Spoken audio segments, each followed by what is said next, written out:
Hi, it's Christina at the Sisyphean Journal. We used to be called Cemetery of Choice, but I feel like Sisyphus rolling the rock up the hill. Every time it looks like maybe, just maybe, there's some concern about actually cleaning up the abortion industry and making them take safety as seriously as they take legality, the rock just rolls right over me back down to the bottom of the hill. So, again, today, September 12th, and we are going to look at an RU486 death.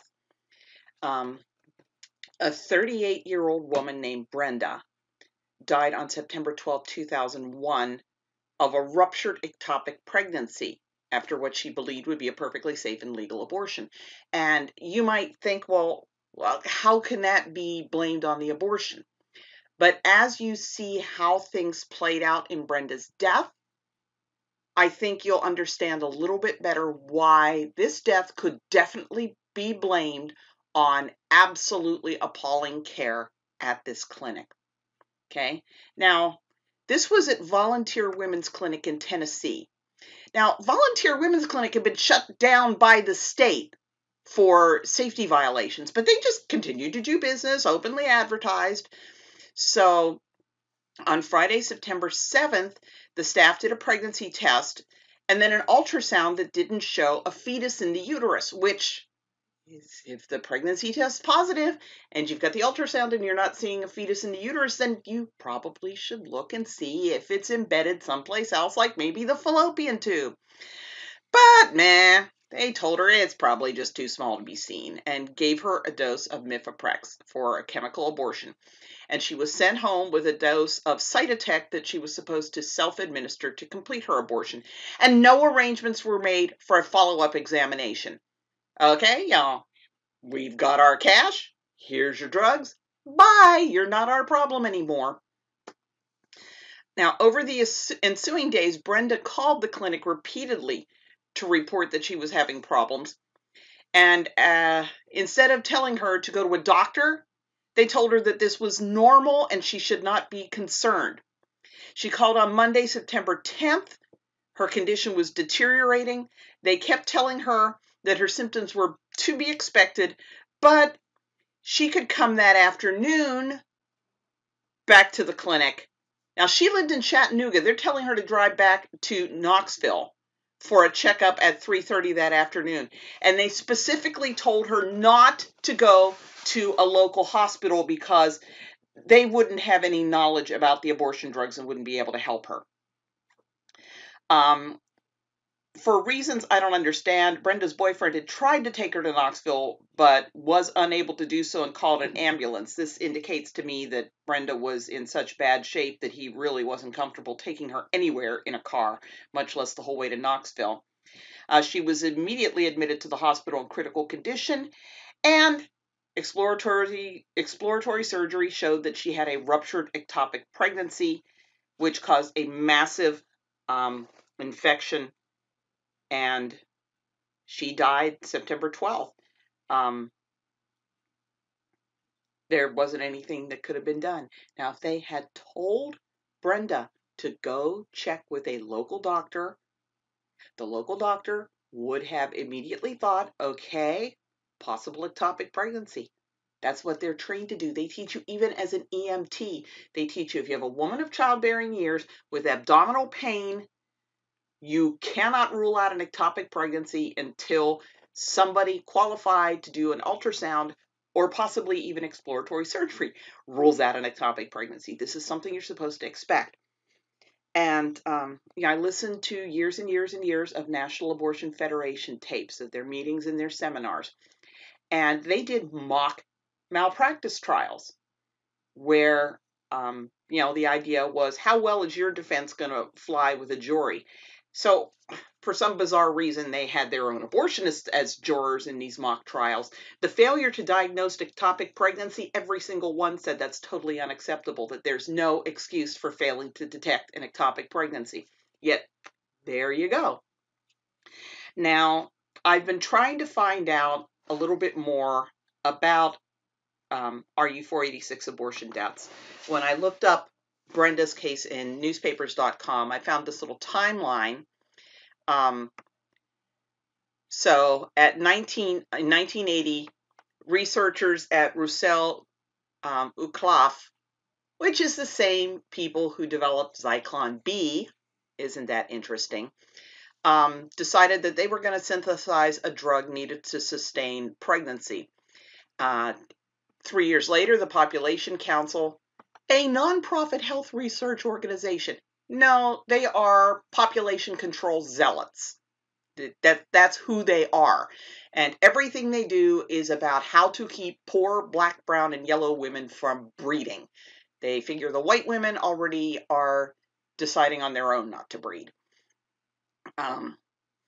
Population Council got FDA approval to do a test on 300 women at University of Southern California. In 1988, the French Ministry of Health approved mifepristone and prostaglandin for early abortion. And 1989, it became readily available in France. 1991 in the UK. 1992, Sweden. 1993, President Clinton directs the Department of Health and Human Services to promote the testing, licensing, and manufacture of mifepristone in the United States. During the 90s, there were about 1.2 million abortions a year. Was that not enough abortions? Were we lacking means for performing these abortions? Now, there's all kinds of what they call orphan diseases, where very few people have it, but they're horrible, horrible, horrible diseases that definitely could use better treatments and cures. Is that the priority? No! It's making things easier for lazy abortionists. So, in only 2 years, the U.S. clinical trial ended. Population Council submitted the new drug application, and it was approved in 2000, in only 4 years. That is lightning fast for drug approval. So they get it approved in 2000, and in 2001, Brenda dies. 2003, Holly Patterson dies. 2004, Chanel dies. 2005, Orianne dies. And there have been more deaths since then, but they don't get a whole lot of publicity because who wants to talk about this? Nobody wants to talk about this. And I've been trying to find out how many women have actually died, and the stuff you find just isn't particularly helpful.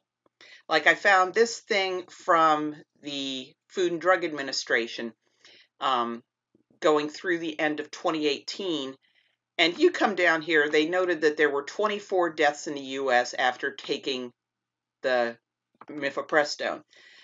And then here they break down what the cause of death was, because it was death after taking it. Okay, she took it and later she died, which, if you said people who died after eating ice cream, somebody might eat ice cream at a party and then drive home and die in a car wreck. The death isn't necessarily related to the ice cream. So 24 died, and just look at how verbose this is. It doesn't make it clear. So what I did, I broke it down. The 24 deaths, 8 were sepsis, means related to the abortion. 2 ruptured ectopic pregnancies, so that's Brenda and another woman that we don't know about. A delayed onset syndrome like toxic shock syndrome, which is, these sepsis were pretty much toxic shock syndrome, and 1 hemorrhage. So half of the deaths were directly related to the abortion and the abortion drugs. The other half really concerns me because we've got 2 homicides. Is that within the normal range of how many women of that age group would be murdered in that time span? The CDC did a study that found that the rate of violent deaths among women who had had abortions within the previous year was higher than could be expected, and then they didn't do any follow-up studies. Seems to me these women are particularly vulnerable. A suspected homicide, a suicide, and then 6 drug-related deaths, drug overdose, methadone overdose. For some reason, they took these 6 drug-related deaths and called them different things, like drug intoxication. It was drug-related deaths, and that just seems kind of high to me. And it really concerns me about, there's something about abortion clinics that really upsets me.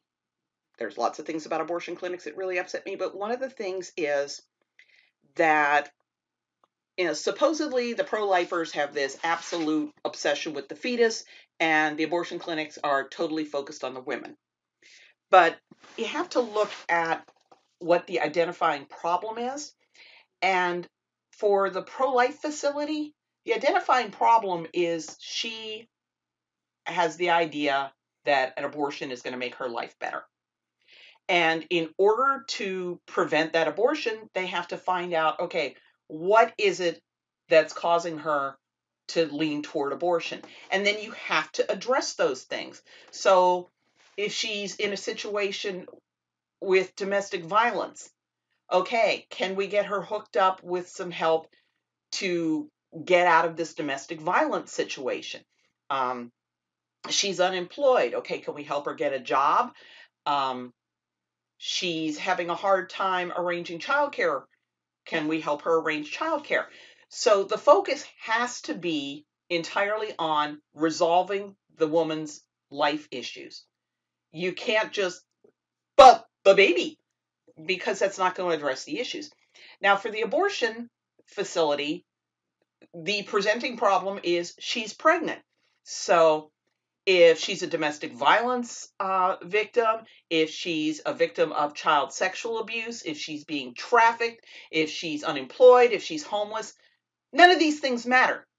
Beyond being something you might check on a box so that you're statistically tabulating why women are having abortions.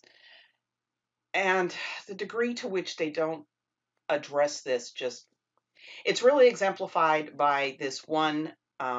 It was a conversation among abortion clinic nurses at a National Abortion Federation meeting, and it just made my blood boil.